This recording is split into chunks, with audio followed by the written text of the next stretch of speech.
Hello everyone, welcome back to the Real Queen Nefertiti Daily channel. I am Tatiana. I'm here with some more articles for us all.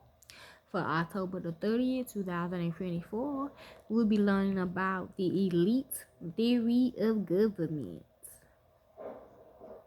Okay? This is basically what I mean as well. The elite theory of government maintains that a small group of wealthy and powerful individuals, often referred to as the elite, holds the most significant control over political decision making, essentially dictating government policies to benefit their own interests regardless of the democratic process. Yes, I did do one by elites, but it's different though. This is the elite theory. Okay? Key points about the elite theory: power concentration. A small group of people, loosely from privileged backgrounds, have disproportionate influence over government policies.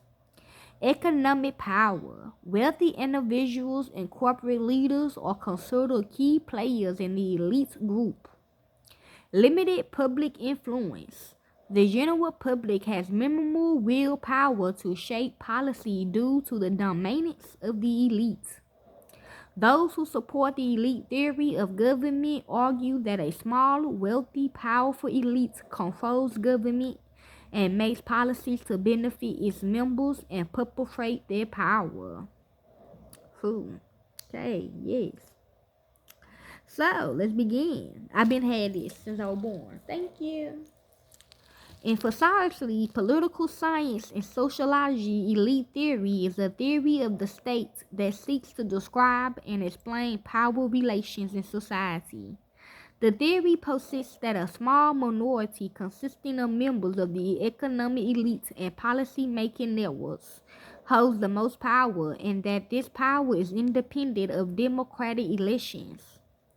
Through positions in corporations, influence over policy-making networks, the financial support of foundations, positions with think tanks or policy discuss groups, members of the elite exert significant power over corporate and government decisions.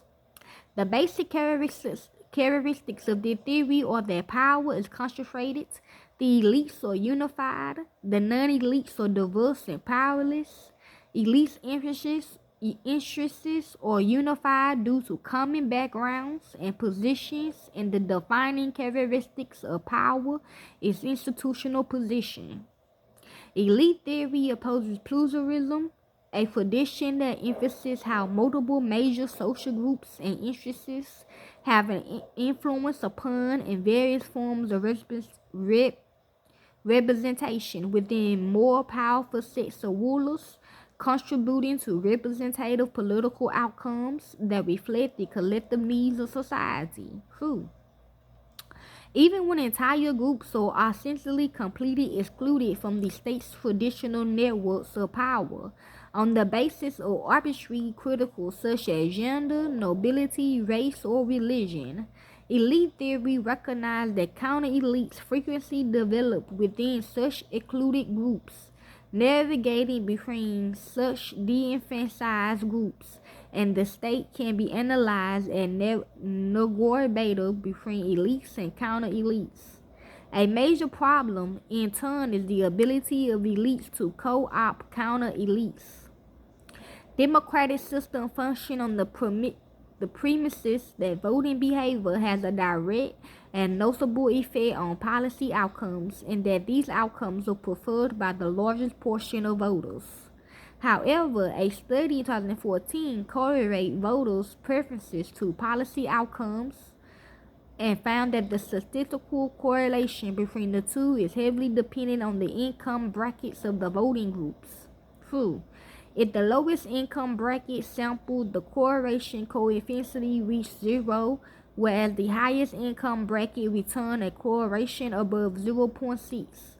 The conclusion was that there is a strong linear correlation between the income of voters and how often their policy preferences become reality.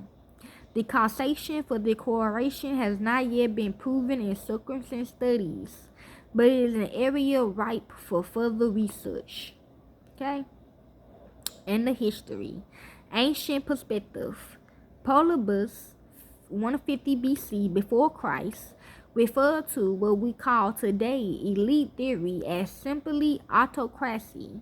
He posed that all three originated forms or sources of political power: one man monarchy executive, few men aristocracy, and many men democracy. Okay, would eventually be corrupted into a debased form of itself if it's not balanced in a mixed government. Monarchies will become friendly, democracy will become mob rule, and rule by elites. Aristocracy will become oligarchy. Polybus effectively said this is due to a failure to properly apply checks and balances between the three mentioned forms as well as subsequent political institutions. Okay, Italian school of elitism.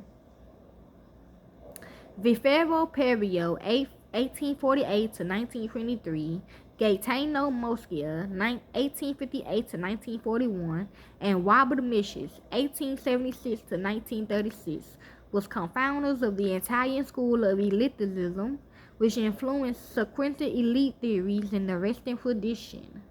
The outlook of the Italian school of elitism is based on two ideas. One, power lies in position of authority in key economic and political institutions.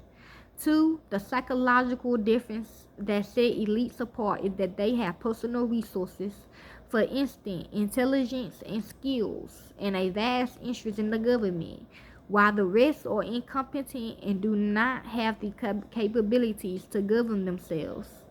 The elite are resourceful and strive to make the government work. For in reality, the elites will have the most to lose in a failed state. Who? I do. Perito emphasizes the psychological and intellectual superiority of elites, believing that they were the highest accomplishers in any field. He discussed the existence of two types of elites: one, governing elites, and two, non-governing elites.